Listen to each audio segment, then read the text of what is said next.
Hey everybody, Chief Meteorologist Brad Panovich. Big important update as we go into the weekend. We have a massive storm system heading our way Sunday night into Monday. Now, there's been a lot out there, I think, for very good reason. The setup for the southern part of the country is really significant for Sunday. But here's the thing. I think the timing has been misconstrued to a lot of us here in the Carolinas. This concern for me is that this event is going to hit us mainly Sunday night into Monday morning. So the timing is really a concern because a lot of us could be asleep. I'm going to show you why I think Sunday during the day we're probably going to be okay, though it's not going to be great, and when we really have to be worried about the threat for damaging winds and possibly some isolated strong tornadoes. So let's get right to it. What the heck is going on, Brad? Well, we've got a strong jet stream, subtropical jet. That's this thing here. The polar jet's been very active as well. It's been diving in over here, and that's what's helping to produce our strong winds today. But this right here, folks, that pinwheel is the big concern. This time of year, you have dynamic storms in the month of April because you have the crossover of the strong winds associated with wintertime jet streams and then the springtime heat and humidity, which is the instability. When those two meet up, we get massive severe weather outbreaks, and that looks like the potential for a lot of us in the South. Now, the question is, how much of that translates into the Carolinas? What's going to happen is this pinwheel is going to dive down to the south. It's going to meet up with the subtropical jet as another disturbance comes in and warm, moist air over a warm, I'm talking scorching hot Gulf of Mexico. And then the polar jet's going to get involved, and it's going to make one massive storm here in the southern part of the country that is going to track across the south and then move up something like that. The track of it and the position of the fronts key to what we're going to see with this setup. So for that reason, we've already got severe weather threats over Texas over the next 24 hours. Tomorrow, Saturday, that threat shifts over Texas as well. You can see that, the high threat over Texas. Then Sunday, we go into Sunday, and here's the threat. Notice that we've got the big area of high risk, high threat, and then the significant area. That's the area in red. Now, right away, we look at the Carolinas, and we've got a medium to low threat. One thing to remember about these outlooks, and I think this is what confuses people sometimes, is that at the beginning of the outlook, these go from 8 a.m. Sunday morning to 8 a.m. Monday morning. So they expect severe weather 8 a.m. Sunday morning here, and it will be here by 8 a.m. Monday morning. So a lot of folks think Sunday and go, oh man, this is going to happen Sunday. Well, the timing really looks to be Monday morning. And I'm talking after midnight on Sunday night into Monday morning. So that's the concern right now, is that we would have some significant severe weather early on, Monday morning. And we can see that medium threat. Now, this could go up or down based on the timing. But right now, I really think this is going to be a Sunday night, Monday morning setup. So why is it so crazy? Well, let me back this up. You can see the pieces of energy. One there over California now. There's our subtropical jet. Watch the polar jet. Watch how everything comes together here. This is what we call vorticity, basically energy in the atmosphere. Everything comes together and gets here in the Carolinas. This is early Monday morning. Look at the top of your screen. A 9Z, which is 6 a.m. There's 8 a.m. right over us. So you can see the timing of everything coming together. The other thing to think about with this system and why there's a potential it could slow down a little is that this system actually is becoming negatively tilted, we call it. And when it becomes negatively tilted, let me grab my telestrator here, we mean that the low starts to tilt back this way. That tends to slow systems down. It makes them stronger. It causes what we call diffluent flow here and lift, but a negatively tilted, which means it's tilting back this direction. This is neutral. This is positive. That negative tilt, folks, will slow the system down, which means really Monday, to me, is the most significant threat we're going to see. Now, the wind energy, it's crazy with this system. Let me show it to you. This is what we call the low-level jet, about 850 millibars for people who follow this. This is at 5,000 feet just off the deck. So Sunday morning, not a whole lot of wind at 5,000 feet. The low-level jet doesn't get cranking here until late Sunday into early Monday. So Sunday at 10 p.m., we've got 50 to 60 mile per hour low-level jet, but it goes bonkers by Monday morning. Look at this. Everything in yellow is 70. Orange, you're getting close to 80. And then watch this as I go even further into the future here. I'll go into Monday morning, 5, 6, 7, 8.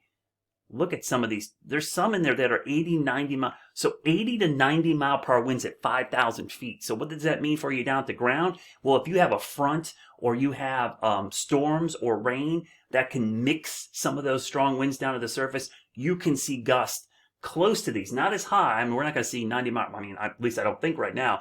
But let's say we get a 90 mile an hour wind above our heads at 5,000 and some of that mixes down. That's 60, 70 mile per hour winds down at the surface. So the one thing I can tell you for sure, my highest confidence, we are going to see widespread damaging winds probably across our area. I mean, it's like a paint roller going here. People get worried about tornadoes for good reason, but tornadoes are like pins. They're tiny on the map. So the chance of you being impacted one, while you don't ever want to, is tiny compared to the giant swath of damaging wind. So we're going to watch this tornado threat, and I'm going to show you why there is probably a more significant tornado threat just to our east. And the area I'm talking about is in here because of the heating of the day and this system moving in. This is 6 a.m. Once the sun comes up and we get any kind of warming, we've got bad situations setting up to our east. And I'll show you what we call the significant tornado parameter. I'll play this out through Sunday morning. Notice they're all goose eggs. We'll go into Sunday night and we start to see, and again, just to give you kind of inside baseball thing here, significant tornado parameter is a composite index. It takes into wind shear, low level flow, moisture, instability, all these other degrees, and puts it into one product. From a scale from 0 to 10, what's the chances of seeing a tornado? So we're in the 0.3, 0.5, which again, anything above 0, we would watch. But notice around 7 a.m. Monday morning, we have a 1.1 over Charlotte, 1.2 Gastonia. Not high, but on a scale from 0 to 10, where we're doing tenths of a point, this is getting up there. So, you know, if you got a 1 in 10 chance, maybe of a tornado. And then we go to our east, look what happens. This is 9 a.m. This is what I talked about.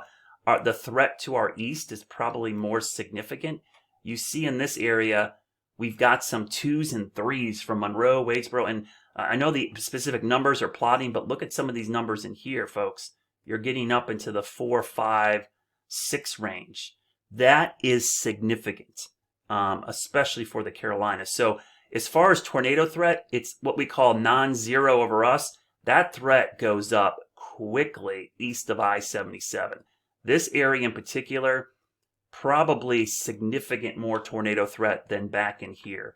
But again, everybody sees damaging winds. And just to break this down further, I'm going to pull this up because this is my threats here based on what we're seeing right now. So let me grab my pen again. Damaging winds by far, slam dunk, high confidence. Hail, probably not going to see a lot, though I wouldn't rule it out with some of, if we get supercells, especially east. Flooding, another big concern because of all the rain Sunday into Monday. And tornado threat. This is for the Charlotte general area. It's low, but it's at the high end. It could go up. It could go down, all based on instability and timing. But right now, this is the slam dunk. This is a big question mark still, though I'm not going to rule it out. And I'll show you why I think the tornado threat is crucial. I'm going to go back to a wider view of our FUTURECAST here and kind of show you. So here's a look as we go through tomorrow. Let me get to tomorrow morning. Here's our storm system developing across Texas, Louisiana. We'll go through time.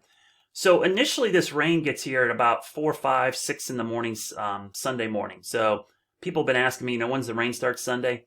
In the morning. Might start overnight Saturday, to be honest with you. The question is, there will be low pressure here, strong cold front, some type of warm front in here. Where is it? If that warm front gets here sooner, we've got bigger problems. If it gets here later, we still got problems, but they're more on Monday. So as far as Sunday is concerned, when does the warm front get here? I mean, it's really hard to tell. The one thing it looks like we're going to see a lot of heavy rain on Sunday, which is probably going to keep us somewhat stable at the surface. So we'll have strong wind fields, but not the dynamic energy from the low levels to keep things, what we call CAPE, to get things going. Here's our main system. This is the action down here on Sunday morning. I mean, it's going to be going gangbusters Sunday. Horrible outbreak for parts of the deep south. So, everybody that lives in that part, please tell them to be ready for severe weather. So the front, wherever it is, that warm front is going to be key to what we see. And then this is the main action coming in on, to me, Monday morning, right back in here. So this stuff back here, right back in here is the stuff we're watching for Monday morning. Can I get out of this thing? Let me see. There we go. So this stuff on Monday morning is key. And let me show you, I'm going to show you FutureCast just real quickly. I'll show you how this evolves for us. We'll go through time. And let's stop it right here. Here comes Sunday morning. So this is all heavy rain, miserable rain Sunday. But to me, the big story is going to be early Monday. You see the system, this is 2 o'clock. Look at that front entering the mountains. Let me back it up. Right here. Pause it. Right here, folks. This is the front entering the mountains right here. And then it crosses the Piedmont as we go through the day. And that's where we have some big time issues. I'm going to move my head out of the way for a second. Right here, 4, 5, 6, 7 o'clock in the morning. Okay, that also lines up well with our wind fields. Check out these wind fields. I mean, these things are crazy. We go into Sunday night. Check out the winds. This is 10 p.m. Sunday night. Winds 40, 50 miles an hour, gusting, but it gets worse. By Monday morning, 3, 4 in the morning, look at some of these winds. I mean, you've got 50, 60 mile per hour winds moving right over us with that front. So I talked about that low-level jet and what could mix those winds down to the surface. Well, you're seeing it reflected right here with those strong winds being mixed down with that line of thunderstorms heading our way. So to summarize everything, folks, this is really the story here. Damaging wind threat is huge Sunday night into Monday. Tornado threat is definitely elevated, but that could change up or down. Please, please, please, please stay weather aware Sunday night, Monday morning. Charge your phones completely. Make sure you have a couple different ways to get warnings, at least 3, possibly 4, because this could happen while you're sleeping late Sunday morning. Stay tuned. I will do more of these throughout the weekend, obviously, and pass along updates as they come.